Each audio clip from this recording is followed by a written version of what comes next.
Hey everyone, in today's video I'm going to be teaching you guys how to make 4 different types of hot chocolate bombs: a classic milk chocolate, a white chocolate, a peppermint bomb, and a cookies and cream bomb.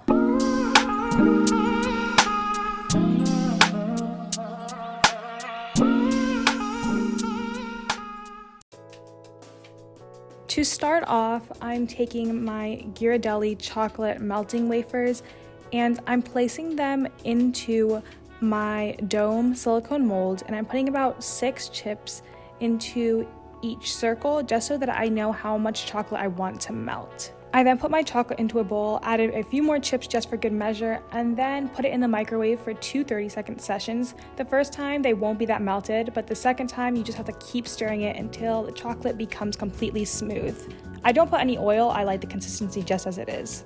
For spreading out your chocolate in your silicone mold, there's 2 methods. One is putting the chocolate in and just moving the mold around. If you're gonna do this, I recommend you cut your mold so that you're not working with this big piece, so you could cut each circle out and it will be completely smooth. But honestly, I prefer just taking a pastry brush and brushing my chocolate in because I don't want to cut my mold up. Once I do 1 coat on all of it, I go ahead and put it in the fridge. Here I'm going ahead and doing the same thing with my white chocolate for my white chocolate bombs. Once the chocolate has hardened, you're going to take out the mold and add your second coat.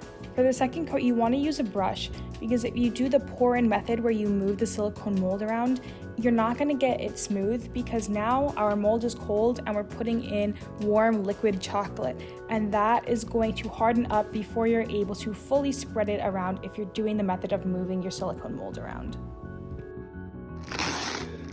One of the bombs we're making is going to be a cookies and cream chocolate bomb. So for this one, I'm scraping out the cream of 2 Oreos and crushing the Oreo so that it is little crumbs, pouring those crumbs into some white chocolate, and we're gonna mix all of that well in to be the shell of our chocolate bomb.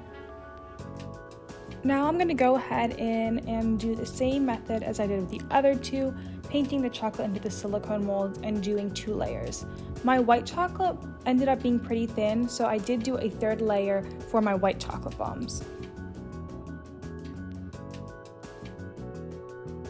Once all of my bombs have completely hardened, I'm going to go ahead and take them all out of their silicone molds, being very gentle, pulling them out, trying not to touch the top too much to not leave any finger marks, and you also don't want to drop these because they will shatter. They are pretty fragile.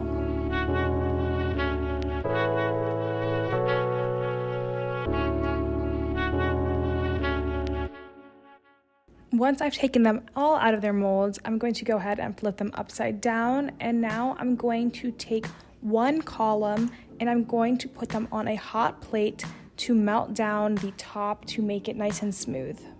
I used to do this method on a low heat stove, but I find that the stove is very hot, and although it is faster, sometimes it melts down too much chocolate, more than I'd like, so it is your choice whether to do a hot plate or a low stove.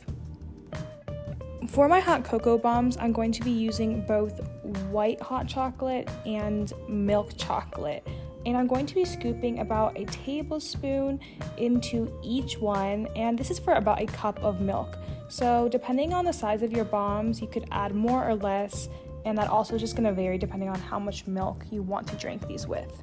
My white chocolate shells and the Oreo shells are going to be filled with white hot chocolate, and the brown shells will have milk chocolate inside. I'm going to be adding my extra crushed Oreos into my cookies and cream Oreo bombs, and then I'm crushing a candy cane and putting some of those into one of the chocolate shelled bombs to make it into a peppermint hot chocolate bomb. Now I'm going to go ahead and put marshmallows into all of the bombs. For decoration, I'm adding a drizzle to all the remaining shells, doing brown chocolate on the brown shells and a white drizzle on the white shells and Oreo shells.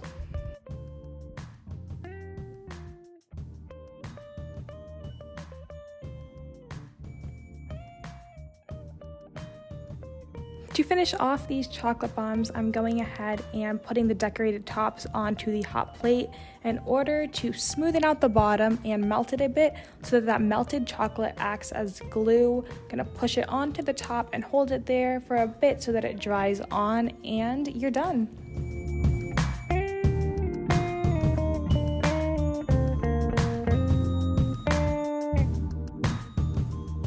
Thank you so much for watching my video. Please give it a thumbs up so that more people can find it. Subscribe for more content and let me know in the comments which of these bombs was your favorite, and I'll talk to you guys in the next one. Bye guys.